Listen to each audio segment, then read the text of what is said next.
have this panel. We've done a lot of work in the committee this year and really thinking about what the future of downtown looks like and what the different market forces, the different impacts of market forces on our economy downtown, what it looks like, the livability, just the general experience of being downtown. There's no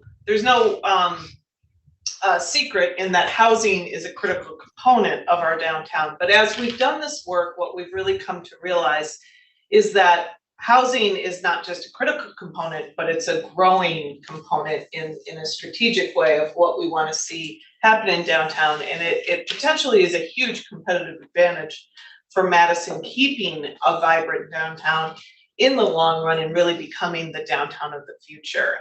I've really, as I've been looking at this stuff, I've really started to think about just how exciting Madison is and can be because of the strength of our residential base. And so I really wanted to start the conversation sort of laying that out and then asking our experts here, and I'll just, sort of hit each one of you with your thoughts on this, but what do you think about the role in the experience of residential development and residential, having such a strong resident base in the downtown? What do you think that looks like in the future, and how is it different from maybe 5 or 10 years ago? Are you going to come here first? Yeah, perfect. It's a small question. Yeah. So first, let me just dispel the expert label before we get too far down the road here. With Steve Brown Apartments, we in our downtown portfolio is predominantly student-based. So that's where a lot of our experience and sort of lens comes from. But I have worked in the downtown for 20 years. Our office has been downtown since the early 80s. So as an observer of trends and provider of housing, predominantly students, but a lot of conventional residents in other areas, it gives maybe a little bit of a perspective to answer some of these well-crafted questions. And this one I think is interesting. And while I maybe don't have a concrete answer, just a couple of observations and some reasons why I think it's interesting. So obviously, everyone's aware that, over the last 10 years, everything has become available for delivery, right? So we've got Uber Eats, we've got DoorDash, we've got Amazon same-day delivery. And then the pandemic obviously showed us that we can work from home, we can work anywhere, we can work remotely. So in many ways, there's a lot less reason maybe for us to leave our homes for the essential things that we typically would have previously. And maybe that opens up a little bit more time for and desire for leaving for leisure activities. And so with housing and residential space in City of the Future, in a downtown area, and just in general, I think that the residential spaces themselves obviously have to start considering those trends and playing into those trends. So support that delivery and the work trend. And in residential spaces, we've seen that starting to transition as package rooms are replacing business centers and some of the other amenities are becoming requirements. Areas for delivery are necessary in new developments, whether it's short-term parking to get in and out. In some of our student developments, we're seeing the need for cold and hot food storage because meals are being delivered and they're sitting in lobbies for 10 to 15 to 20 minutes while the residents slowly make their way down, maybe get dressed, maybe don't, but regardless, that's again the student market. I don't know what you're seeing in the conventional world, but so we need to have those spaces available to support those activities. And then the rest of it in terms of recreation and recreating and the amenity based and spending that leisure time, it's the building, the project needs to support those activities, but the proximity of all the other surrounding things also has to support those activities. It's the whole 15-minute city thing, right? That we talk about and that we read about. The convenience of delivery and work from anywhere carries over into that daily desire for everything in the rest of our lives to be in close proximity to us as well. I think that answers my answer for that question. You're welcome, Doug. I led. Now it's your turn. I would say the same thing. I'm not an expert. I'm an architect. I've worked in Madison for over 33 years. And our work has slowly evolved to include more residential. In the past, we did a lot of office projects, higher ed projects, and when we saw all the sort of infill projects starting to happen in the city that were residential, we're like, we have to be a part of that. We want to be a part of, building the city and making the city a better place to live, and doing all this urban infill projects. I think you hit it, Amy. I mean, having residential downtown has been, it really changes the city, I think.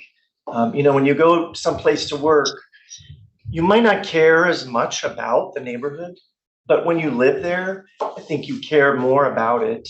And you want that to be a nice neighborhood. You want to have the amenities that you might have, if you had a single family home. You want to be able to get to some green space. You want a safe, place to walk. So I think when you talk about city of the future, I was just thinking, I was recently in London and Scotland. I was thinking, you could almost look to London a little bit as to, a little bit more advanced civilization, I'd say, because what they've done to make that city so livable, the mass transit, it's so easy to get around. There's so much with the underground that cars are starting to be eliminated. I think maybe one of your other questions will cover this, but just the traffic in downtown feels like it doesn't contribute to more pedestrian friendly, connection to the outdoors and those types of things. So, yeah. That's great, thank you. Rob? First of all, I have to say, Chris, I'm definitely going to get you back on this one.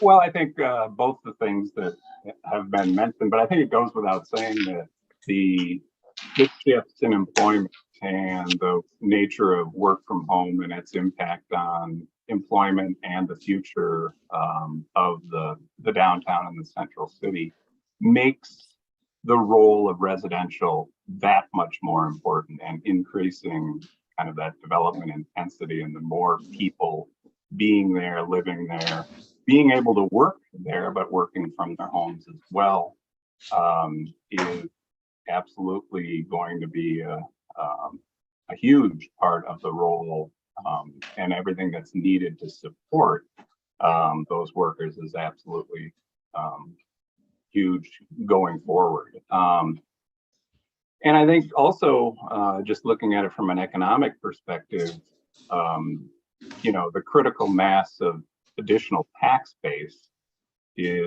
which supports our entire community, is really important. And for all the reasons and all the efforts that those resources support, I think it's about 10% of the overall city's tax base comes from the downtown, and if you expand that out just a little bit, that number goes out. I think we certainly beginning to think about our downtown broader than just that core. And I guess, and I'm kind of staying on the role question, adding that critical mass and more housing to the downtown, that shift, not only does it support the small businesses and the restaurants in the downtown, but also then you have this kind of critical mass of talent in one location, that additional new businesses want to come into this area and tap into it. So it starts to be this kind of cyclical opportunity that I think we have to continue to kind of marry growing new business, technology, service, and others, as some of the government and other jobs may shift around a little bit. That's great, thank you. I think you all have hit a little bit on some of the themes that are coming out in what we're beginning to talk about. I think, when you look at London as a model, or you talk about this bringing all these great new people who are coming to town and living downtown, and new ideas, and just the energy that comes with that. There's real excitement around that, and I think, as we think about the city of the future and the Madison of the future, what do you think are, some of the gaps And, some of there's obvious gaps, that we talk about a lot.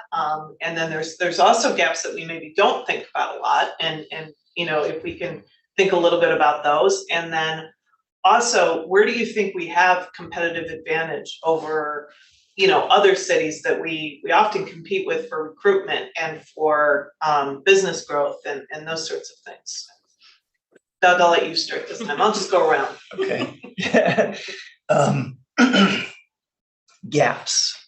I was thinking, we've talked about it a lot, affordable housing. I just wanted to mention that we are working on a lot of affordable housing projects actually, and they're Good. they're basically local developers too that are doing it. Mark and Peter, the St. John's project is a great model for taking a site downtown that maybe is underutilized, and it supports their mission to provide affordable housing. So we're also working with New Year investment on the Triangle, which is the city kind of leveraging their property for adding additional, both public housing and more affordable housing on that site, and adding more density. Novo downtown, so Stonehouse, the local developers are really sort of stepping up to the plate to provide some of that. I think, of course, it's also ownership would be nice to be able to provide equity and people building equity and wanting to own something. But just the way the market works right now with litigation and the cost to build condos, it seems like it's a hard, and you don't see very much of that. I think the other gap maybe is there are a lot of empty nesters potentially that want to move into downtown, but don't see themselves living in a high-rise apartment. So that what's been called the missing middle, buildings that are 4 or 5 stories but are still downtown and provide amenities so people can walk and still have that freedom after they can't drive to be able to access amenities downtown. I think it's hard to go from a single family home to a high rise. I think you want to still have that connection to nature and that connection to be able to be outside, and it might be easier if we had more of that sort of 4 to 5 story type development downtown for those people. Rob? So I think you were on both kind of advantages and gaps. I think the advantages, I think most of us are pretty aware of, but no doubt if you're living downtown, the events, the farmers markets, the concerts, the views, the restaurants, and kind of the scale. It's a very comfortable scale of our downtown, life, obviously because it's kind of pinned between a couple of lakes and vibrant neighborhoods, which kind of gets at what I would say is some of the gaps. I'm not really at first talking about market segments, but I think the gaps going forward to increase more housing and keep it vibrant really relate to more urban open spaces. Water access absolutely is, and I applaud the city and a lot of the leaders who are taking that to the next level, and we can talk about that more, but that I think is going to be huge for the livability and continued strength and market demand for the downtown. I really agree on the active adult senior market that we don't really have the ability or haven't much catered to. So I think that's, this kind of, what are the amenities that are needed for empty nesters, and how can we make that market grow in the downtown? And I think some of it is, as Doug described, kind of variations and styles of units as well. And some of that can happen in the real adjacent surrounding neighborhoods too. It doesn't have to be all right in the core. And part of the other reason, I guess I would say, that it's so important that we look at this is because we have a large number of people who love living in the city, empty nesters want to stay here, and they're using up and staying in our single family oriented homes that could be filled with childbearing families, which, if there was options close, people want to stay maybe grounded in their neighborhood. If they could move into those units that they feel comfortable with, it'll certainly have a significant impact on our schools, more revenue, more kids, help our enrollment. So that's kind of a secondary benefit of helping out that market. Yeah, just anecdotally, what Rob mentioned about sort of perimeter and Monroe Street project we did with ULI, some of the 3-story units were the first one, 3-bedroom units, not 3-story. 3-story unit, nice, smart. Not Only the best. I've never seen that. Agent place in that one. 3-story, 3-bedroom units. We really For the want ones to do that some went 3 first. stories. For some of the ones that rented first, because some of the people in the neighborhood wanted, those to have their grandkids come visit them, and they were coming from a 3 or 4-story bedroom house, so it's easier for them to sort of transition. I think you see that with Monroe Commons too. I mean, I think much of Monroe Commons lived in Dungeon Monroe, Yeah. Tacoma, Vilas, whatever that looks like. I mean, it seems like all of them have. Well, Monroe leased up at 100%, no hard hat tours, before even opening. It's huge. Yeah, I think you hit on a really, interesting economic point, Rob, which is sort of the diversity of housing in downtown really can have a positive impact, economically for the entirety of the surrounding areas. And it not only brings a different vibrancy in a different segment of the community downtown, but there's all these ancillary benefits that happen, that the service sector can be different, and the demands on schools downtown and childcare downtown and those sorts of things sort of change and morph as that gap shortens. So it's sort of an interesting question. Spatially, I'm going to go off book a little bit. Can I ask a quick? It'll tail for Rob. Yeah. Okay, Rob. What we were talking about the gaps, and then the needed amenities and stuff for people who want to live downtown. Do you think that was addressed clearly enough in the downtown plan? Oh boy, you're really digging in. Well, you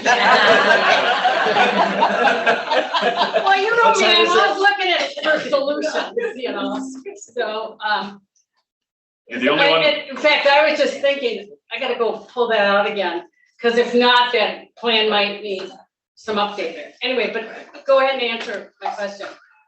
Yeah, I think it did talk a lot about the amenities and additional, obviously the development intensity and the changing dynamics, and creating more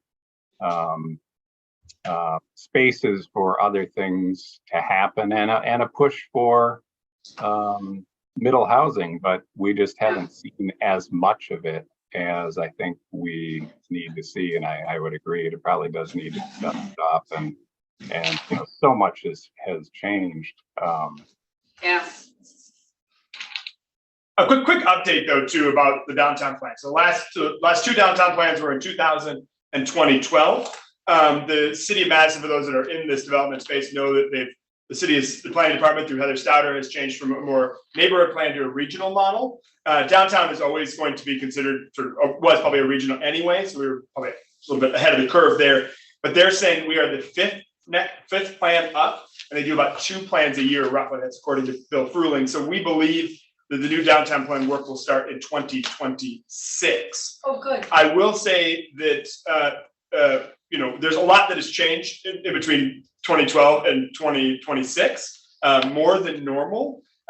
So I think it's also important to know, particularly for everyone in this room, that we are currently in the halfway period of the comprehensive plan. The city's comprehensive plan was amazingly done in 2018, and it's now 5 years. And by state statute, they need to open up again and offer the ability for amendments. So if people want to amend or suggest amendments, I should say that obviously the bodies that be will have to approve those. That is happening now, and if you have amendments to the comprehensive plan, they're due by August 6th. And I'll say DMI as an organization is very closely looking at the Regent Street area for potential areas that in downtown that could increase in density. And we're working with the alders, the city of Madison, and some of the property owners in and around that area. And so we're having those conversations now, in fact, at 2:30 this afternoon. Thanks, Jason. Welcome. And I think, the comprehensive plan will inform the downtown plan. Yeah. I mean, Yes. now's the Yeah. time to get in with some of these suggestions and why it's such a timely discussion to talk about these sort of gaps and potential opportunities that exist in the market, because I don't know, we know what we know, and the market sort of evolves as it evolves, but you've got, a real opportunity to drive some strategy here. The world's changed quite a bit in the last few years, and I think our viewpoint on downtown needs to change a little. Dan, I don't know if you have anything to add to the sort of gaps or opportunities that you experience. I looked at my bingo card and it was pretty full after Rob and Doug's answers. No, I don't think there's much to add. In the student market, maybe, because this is an area that is growing. I mean, the university's grown by roughly 2,000 students in the last couple of years. And at the same time, Epic, just not to point out Lindsay, but you're hiring a lot of 22 to 26-year-olds, right? That may be living in similar facilities that you own. Are you seeing any gaps for the younger set that's moving into downtown, the Gen Zers and students? Yeah, I mean, I think while the demographic may be different, the market forces on that demographic are fairly similar across various levels, right? Or across various age groups. So affordability obviously is still a massive issue at all levels, at all age groups. So we've got to try to figure out how to close that gap. And then, God, you'll win a Peace Prize for that. right, but it doesn't No, I'm just it kidding. doesn't change regardless of the age group or regardless of the demographic. You still have to try to figure out how to make being in the downtown affordable for everybody. And so I think that's a gap that we need to continue working on. And to your point, Amy, the market sort of develops as the market develops. And right now, a few notable projects accepted, we're seeing a lot of higher end high rises being constructed, and that's the market that's being served, and that's the demand that's being fulfilled right now. And as that starts to wane, as that supply starts to level off a little bit, we're going to need to continue coming up with creative ways to do different projects, and we're going to need additional tools and processes from the city and the decision makers to help us fill those other gaps. Because as Kurt and I were just talking about, the market forces that are on us right now, it's untenable to do anything other than serve the demand that is predominantly being served right now, which is the higher end stuff. And fortunately for Madison, and unfortunately for Madison, we need housing at all levels so we can continue to serve that market and make headwinds there. But eventually we're going to have to continue to start to focus elsewhere as that demand starts to level off and that supply starts to rise to meet it. Lindsay, I don't want to put you on the spot. I'm a friend at the end of the table, but what about, what do you hear from employees that come in and their experience in their first 6 months or year in Madison? We've done some pilot groups of new hires. We did it in fall of 2022, and that's when the housing came up a lot, that it was very difficult to find housing, that they didn't have the appropriate resources. So that's when we started working with Jason and Heather, and then expanding out to Steve Brown a lot, and other ULI and lots of different builders. So for getting them here and getting them into places, that has gone extremely well this year, considering how many people we have brought to the city. For reference, some people might not know, how many are you hiring this year? This year, we hired about 3,500 people. Yeah, so our summer start groups have been bananas, 600 plus. So that beginning of every month, they bring in literally 600 new residents. One month with 700 So residents. July through August are our biggest start groups. So that's where our main focus was, of making sure we, Brittany incorporated an email that went out so we could get ahead of folks of, have you found hiring?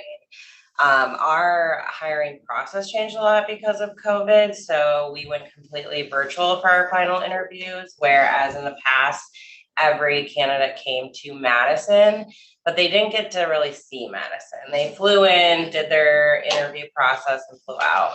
Now, folks who have an offer in hand get to come for 2 to 3 nights with a guest. And that has been very successful. We see a lot of parents, significant others coming. We've really changed our scope. We partnered with Red Card, so we have our Moolah app is what we call it. Brady on our team has worked with lots of businesses downtown to do local offerings. We've really given them more of, you know, when they're visiting, more of a reason to leave the hotel, to see downtown.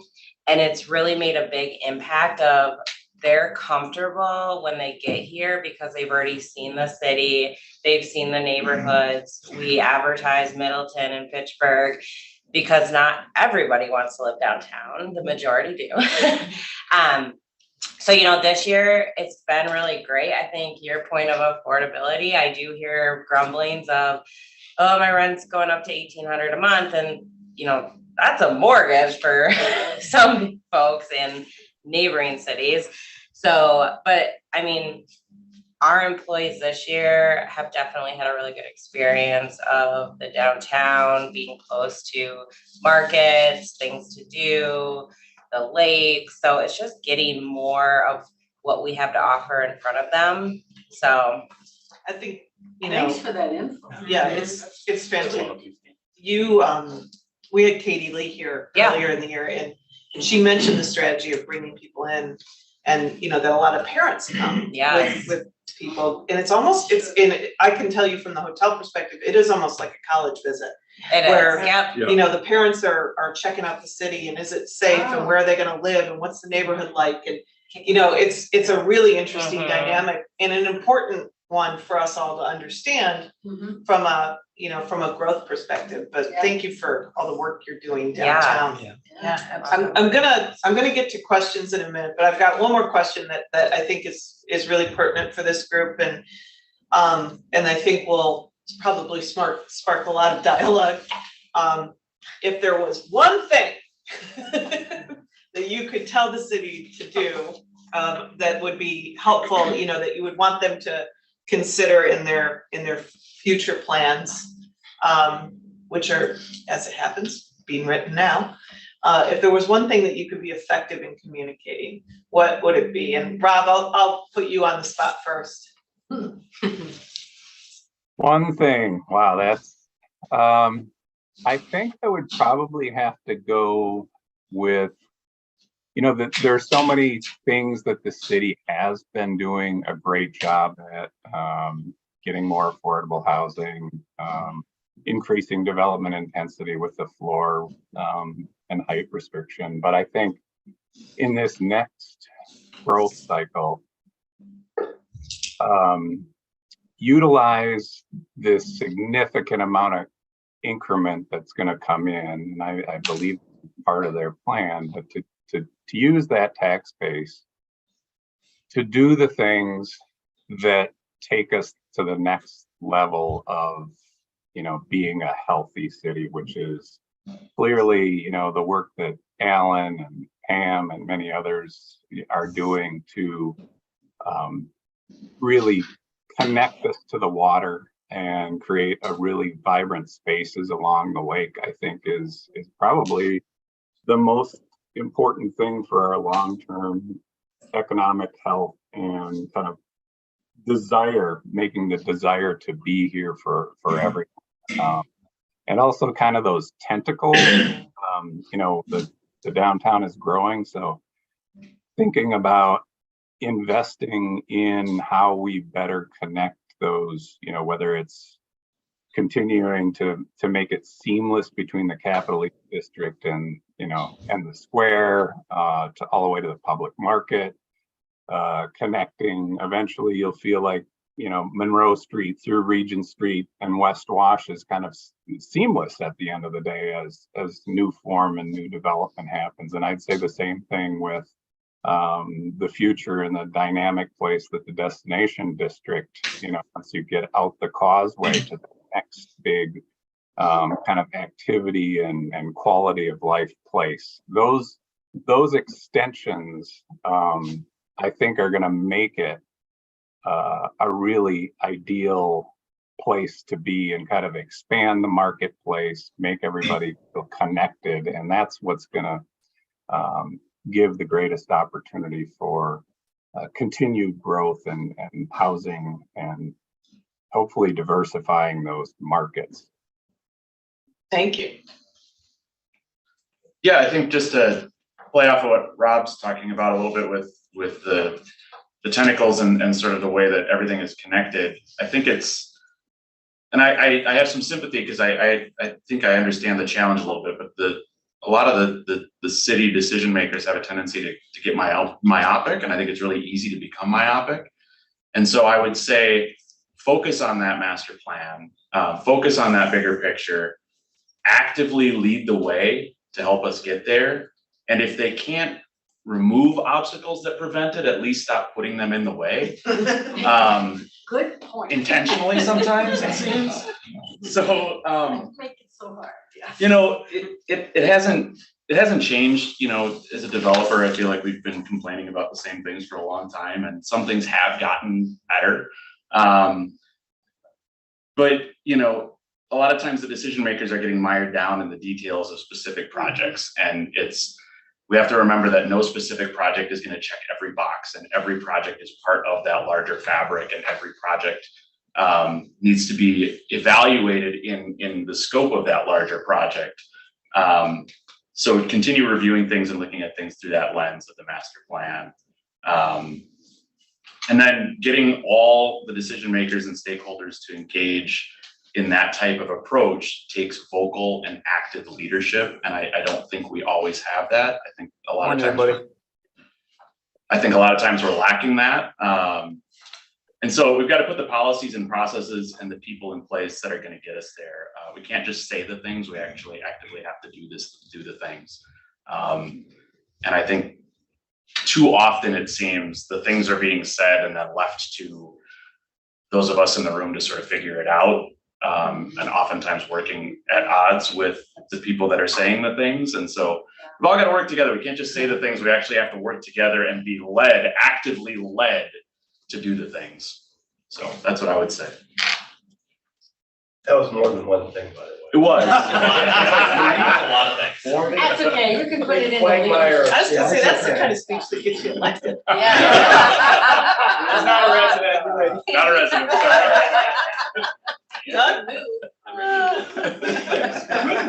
I agree with both Rob, Dan, and I had sort of similar answers. I think this whole, we have more housing downtown, and I think the city has to invest in the public realm and continue to make it more livable, continue to make, better streets, more green.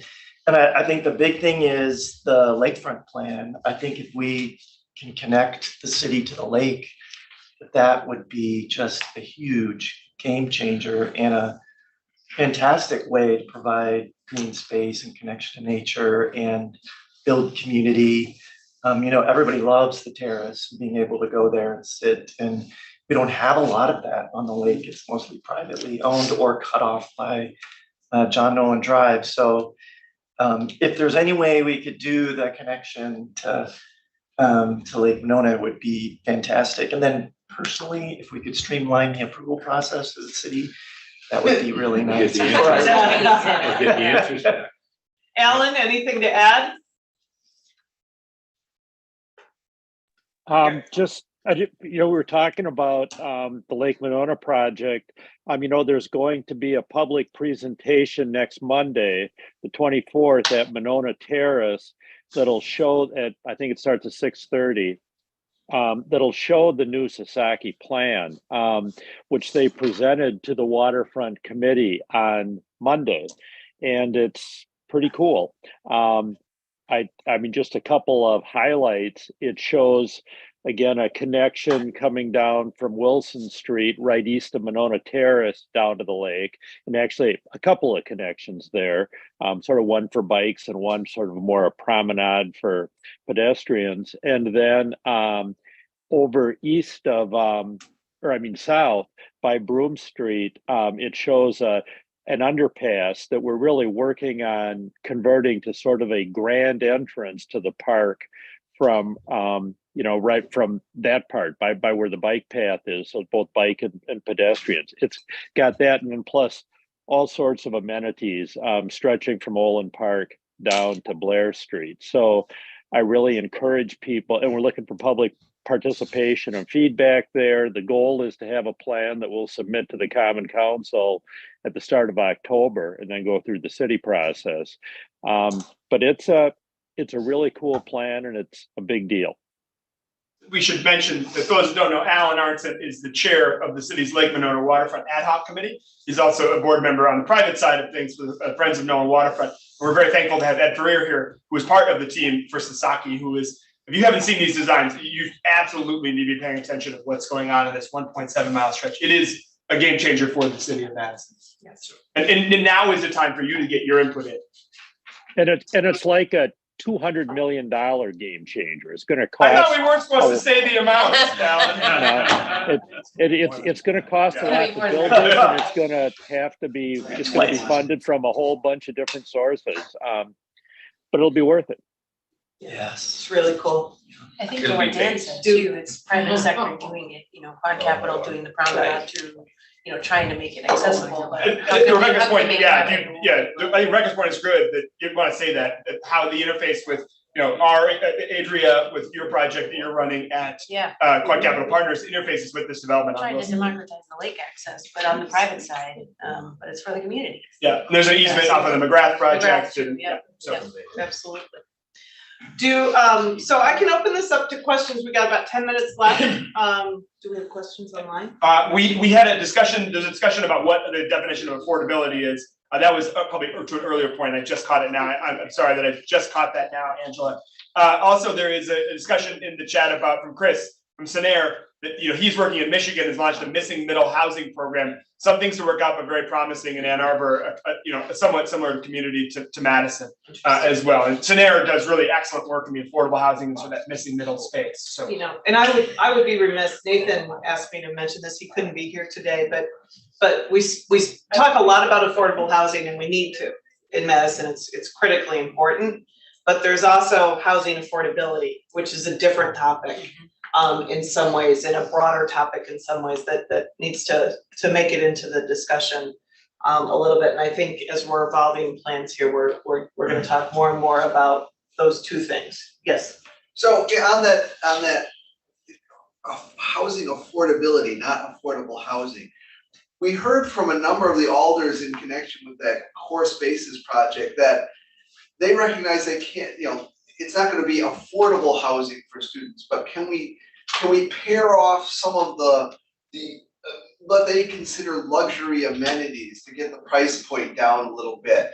Can any of you talk about why it is that developers think it's very important to include the pool and the exercise room? And I think the alders think that adds a lot to the cost and to the rent, and it probably doesn't, but maybe that's just an education process with them. But I'm wondering, is it possible to, why are developers not trying to gear down just a little bit on the amenities and the rent? Why is it always in the view, I'm using the words of the alders, luxury housing? Well, let me answer that in a sense. You have to have a quality of life of the individual within the residence. Like in your neighborhood, the parks, etc. When we've worked on different projects, especially if a student, the learning center, where they're going to be, some of these amenities have the people within that environment know who they are. Because otherwise you're anonymous going up and down an elevator. You have no gathering spaces or places to gather that creates a quality of life within there. We could all build 10 by 10 rooms with a bathroom down the hallway and make it affordable as well for students. It's a quality of life factor. I think the other factor that Rob brought up that's really critical, we had $800 million worth of new construction last year. We don't even know where that extra money is going to in the tax side. So to answer your question, is this a quality of life with the student within that and also where they're located to be? The very interesting point about the decision to look at the zoning came back with Rob Gotcha when he was also on the inclusionary zoning, was the state outlawed rent control. That was a very important decision. But we can make no amenities on anything. We can take away parks from neighborhoods. We can take away bus rapid transit. It's all part of a quality of life of the individual within it. So it's not going to drop the price. So they should be better off to help subsidize those amenities that we need. But you have to have a quality of life of the residents within the building, other than honestly going there, up their bill and come back down and out. Other than that. For some developers too, it's coming from their investor groups, we're like, you're in Madison, Wisconsin, do you want a pool? Like, their investors wanna see that, because their investors might be in Virginia or Florida, and that's what they look for when they're investing in a project as well, in some of these larger deals. We do have a question online, sort of a couple of chats online, based off the same question. Given that students are such an important part of the downtown population and workforce, how do we make sure that students can afford to live downtown at $15 an hour? It would take 65 hours per week just for a modest one-bedroom in some of the downtown areas at average rent of $1,000, which is about $1,200 a month, which is obviously not possible for some students. Big question, but it's the big question in the chat right now, obviously. Yeah. Anyone? And obviously, and no one person adds that it's not just students, right? There's many of folks in my old sector, hospitality, where that the wage is not there, right? So. Yeah, I'm gonna take a bite out of it, but I'm one voice. I think that there's a couple of things going on. I think that obviously the luxury high rises catch all of the sound bites and the media, and so there's a lot of talk about them. They're very visual, they're very visible, they're right in your face, and there's more of them coming. So that obviously takes up real estate in people's minds in terms of what they think of when they think of student housing. But I think I know there are a lot of affordable student beds still in the downtown area, and there are ways to make the existing beds affordable as well. For the students.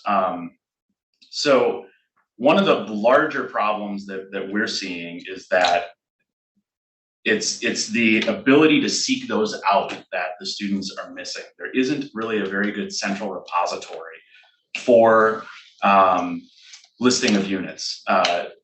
You get the nationals, the REITs, larger companies like ours, for example. Obviously, we've got websites, we've got availability, on our website. You can rent without having to call anybody. But a lot of the naturally affordable occurring housing that we talk about is still mom and pop. And so a lot of that stuff isn't readily findable, isn't readily searchable. UW actually used to have that central repository through the Welcome Center. It was awesome. They've since sort of outsourced it and have started charging people to post to it, which then makes it impossible for the mom and pops to do it. But I think part of the answer to that question is we have to figure out a way, or there has to be a tool that gets all of that information in one place and makes it easily findable for the students, because otherwise they get caught up in that whirlwind as well, and that hype model of you got to go now and you got to go these places and these are the only places to rent, and if you don't get these places you're not going to have a place.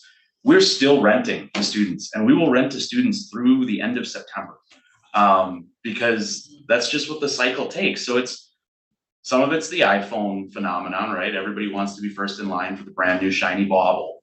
But if you wait a few weeks or a few months, there's more iPhones available. You don't have to stand out in line and sleep on the sidewalk in order to get them. And you can usually find them less expensively. If we had that information all centrally accessible and easily accessible for the students, I think a lot of that pressure would start to dissipate. Obviously, we need more housing. I'm not saying we don't. We need to be intentional about it. We need more affordable housing, but we also need to do a better job talking about what is available and what is accessible and helping the students find it. Paul Cuda, thank you, Dan. Thanks a lot. Mine's not really a question, but more of a comment just based on some of the stuff that I've heard later in the conversation. And it's really just encouraging everybody here, since we all really care about housing and development and the city and density and responsible density. You know, moving into kind of a first tier neighborhood, what I'll call a first tier neighborhood in Vilas, and just kind of observing it kind of process internally for the last 5 years. I'd encourage everybody to really watch projects in your neighborhood and get involved and comment. We can't be on the sidelines in our neighborhoods because we all know what there is in the neighborhoods, right? Some of the stuff I heard, misinformation about the TOD and density and even relooking at plans. I just encourage everybody to be actively supporting these, and we just can't be on the sidelines in our neighborhoods either. So that's just a comment. Thanks. If I can add one thing, I think organizations like DMI have a big role to play in this conversation. A lot of times it's really seems like it's the city kind of pushing this issue onto the private sector, right? Why aren't you guys building more affordable housing? Why does this have all the luxury amenities? But the city doesn't oftentimes, to Dan's point about being really myopically focused, they don't take a step back and think about how what the left hand is doing is impacting what the right hand is doing. So you take an ordinance that seemingly is great, bird glass, right? Let's protect the birds. They had no information in what the severity of that issue was when they were passing that ordinance, or what the actual cost implications was for new projects. At the end of the day, it's going to add costs. Where do those costs end up? In higher rents. And so to the extent that organizations like DMI can really try to educate the city and try and break through some of their stubbornness to realize how what they're doing on one side is impacting what they say their stated objective is on the other side, because they really generally don't think through the unintended consequences of a lot of those decisions. Absolutely. Well, we've hit our 9 o'clock mark, and I want to be sensitive to people's time. So I want to thank our panelists and experts for coming in. You all are experts, even though you won't agree. That's not true. And thank everybody for taking the time today. This is obviously a really important subject.